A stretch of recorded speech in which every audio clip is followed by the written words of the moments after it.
nous avons accueilli ce communiqué avec consternation. Donc, nous avons trouvé le procédé sur le plan juridique cavalier et sur le plan politique déloyal.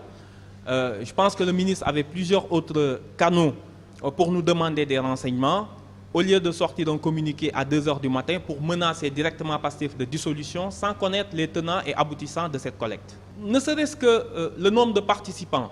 Je pense que la collecte pour la majeure partie des fonds, notamment provenant de l'étranger, sont le fait de Sénégalais et sur des sites référencés où il est très facile d'exercer un contrôle. Il faut regarder le nombre de participants et non pas seulement le montant.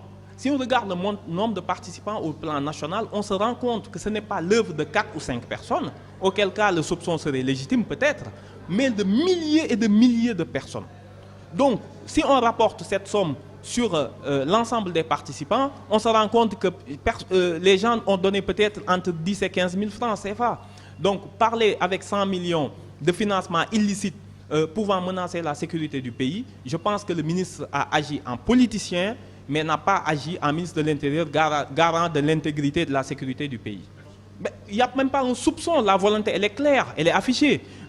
Parce que quitte à chasser les irresponsables ou les illégaux qui ne respectent pas les conditions de parti, je pense que le parti du président de la République, Macky Sall, présente quand même les pires illégalités. L'obligation lui est faite. Cette même loi invoquée par le ministre pour nous menacer de dissolution, c'est cette même loi qui lui impose de déposer ses comptes financiers au 31 décembre, ce que le parti du président de la République n'a jamais fait. Donc nous pensons que c'est du 2 poids 2 mesures qui n'a aucun sens, qui n'a aucun intérêt et qui ne participe pas à l'apaisement du champ politique. Nous ne pouvons pas nous limiter à des menaces. Le ministre de l'Intérieur, tout puissant qu'il soit, est tout de même tenu par des règles. Nous avons, nous, la justice de notre côté.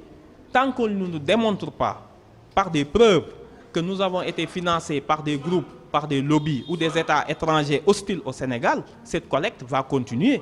Ou bien il prend un arrêté pour dire, vous arrêtez aujourd'hui cette collecte, et à partir de cet arrêté, nous allons saisir les tribunaux. Et c'est peut-être la justice qui va arbitrer.